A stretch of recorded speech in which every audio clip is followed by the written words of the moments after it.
मेरे मीठे बच्चों, तुम मुझे ईश्वर, अल्लाह, शिव, यहोवा, गॉड आदि नामों से पुकारते हो। तुमने मेरे लिए मंदिर, मस्जिद, चर्च एवं गुरुद्वारे बनवाए। तुमने वेद शास्त्र और कई प्रकार की धर्म पुस्तकें लिखी। मेरे पास पहुंचने के लिए तुमने पूजा, अर्चना, तप आदि किए। तुमने मेरे नाम पर अनेक युद्ध किए और मेरे लिए कई त्याग व बलिदान किए, लेकिन दुर्भाग्यवश न तो मुझे कोई भी प्राप्त कर सका और न ही मेरे पास पहुंच पाया। वास्तव में मुझे जानने से पहले तुम्हें ये जानना और महसूस करना है कि तुम स्वयं कौन हो।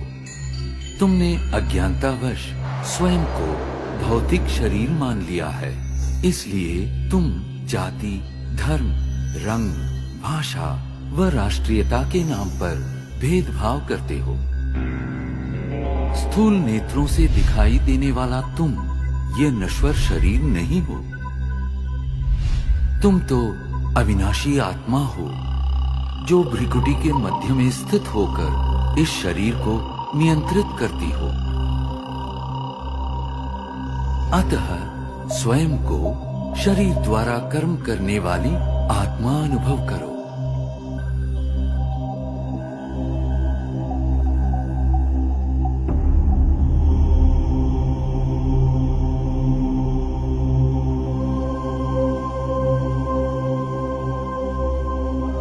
अब कुछ क्षणों के लिए सांसारिक बातों व उनके वातावरण से स्वयं को अलग करो। इस देह को भूल अपने आप को भ्रिकुटी के मध्य में चमकता चैतन्य सितारा अनुभव करो। वास्तव में तुम यही हो, अति सूक्ष्म ज्योतिर्बिंदु आत्मा। अब क्रमशः तुम्हारी यात्रा आरंभ होती है। इस भौतिक दुनिया और देह से ऊपर उठकर नीले गगन की ओर।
सूर्य, चंद्र, तारागणों से भी पार अब तुम एक सुनहरे प्रकाश युक्त दुनिया में पहुंच चुके हो। ये वो आत्माओं की दुनिया है जिसे ब्रह्मलोक, शांति धाम, मुक्ति धाम व परम धाम कहा जाता है। ये मधुर शांतिपूर्ण दुनिया तुम आत्माओं का और मेरा भी मूल निवास स्थान है। मैं तुम आत्माओं का पिता, परम पिता परमात्मा शिव हूँ। तुम आत्माओं की तरह मैं भी अति सूक्ष्म हूँ। ज्योतिर्बिंदु होते हुए भी ज्ञान गुणों में सिंधु के समान हूं। मैं सर्वशक्तिमान जन्म मृत्यु के चक्र से परे होने के कारण सदा पावन हूं। तुम सब आत्माएं मेरी प्रिय संतान हो। प्रारंभ में तुम आत्माएं भी मेरे साथ परम धाम में ही निवास करती थी। बाद में तुम जन्म और कर्म का अविनाशी अभिनय करते सृष्टि नाटक मंच पर अवतरित होते हो।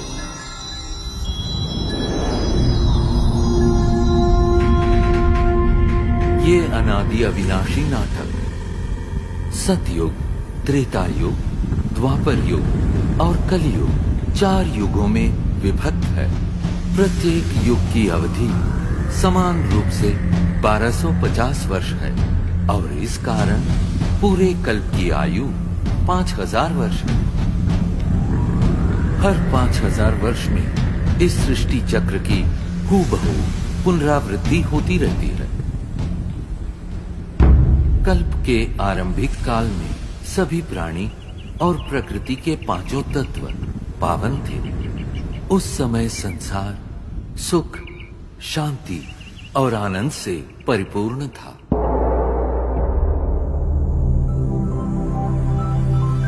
यही वो समय है जिसे सतयुग और त्रेता युग के नाम से जाना जाता है, जहां तुम देवी देवता के रूप में रहते थे। इस 2500 वर्ष की अवधि को स्वर्ग, वैकुंठ, बहिष्ट, जन्नत, पैराडाइज आदि नामों से जाना जाता है।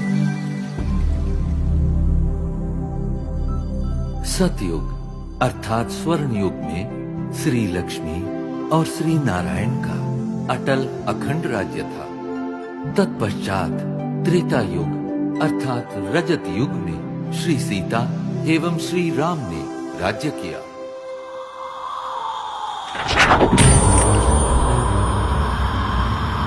द्वापर युग में देहभान के कारण तुम विकारों में प्रविष्ट हो गए और इस कारण अपनी शक्तियां खोने लगे। इस अवधि में भिन्न भिन्न धर्म पिताएं आए और अपना धर्म स्थापित किए।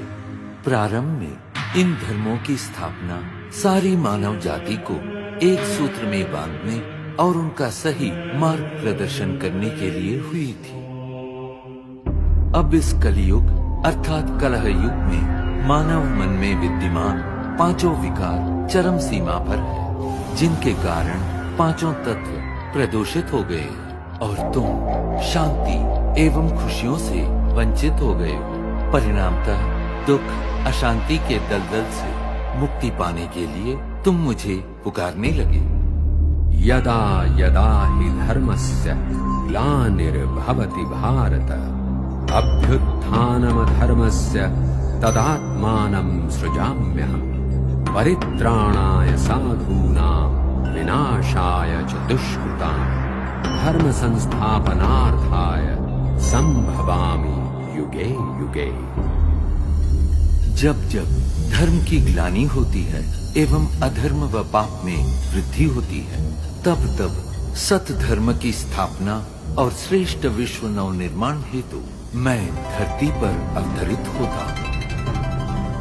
इस दिव्य व पावन अवतरण के काल को संगम युग कहते हैं। कलियुग और सतयुग के संगम का ये समय अत्यंत कल्याणकारी है। गीता में दिए इन वचनों के अनुसार अब भारत भूमि पर मेरा अवतरण हो चुका है। प्रजापिता ब्रह्मा के साकार मानवीय तन में मैं प्रविष्ट एवं सन्निविष्ट होकर सहज गीता ज्ञान एवं राजयोग द्वारा तुम आत्माओं को पावन बनाने का महान कार्य कर रहा हूँ। अब तुम देह सहित देह के सर्व संबंधों को भूल स्वयं को आत्मा निश्चय कर मुझ परम पिता परमात्मा को याद करो। यही राजयोग है जिसके द्वारा तुम्हारे जन्म जन्मांतर के विकर्म दग्ध होंगे और तुम सर्व गुणों एवं सर्व शक्तियों से संपन्न हो जाओ। याद रखो, प्रकृति के पांचों तत्व भी तुम्हारे इसी संपन्नता की प्रतीक्षा कर रहे हैं। मेरे प्यारे बच्चों, मैं वही हूं जिसे तुम अनेक वर्षों से खोज रहे हो। मैं तुम्हारा अनादि पिता हूं। मैं जो हूं, जैसा हूं, मुझे भली भांति पहचानो और मेरी श्रीमत पर चलो, ताकि आने वाले स्वर्णिम युग में तुम अनेक जन्मों का श्रेष्ठ भाग्य प्राप्त कर सको।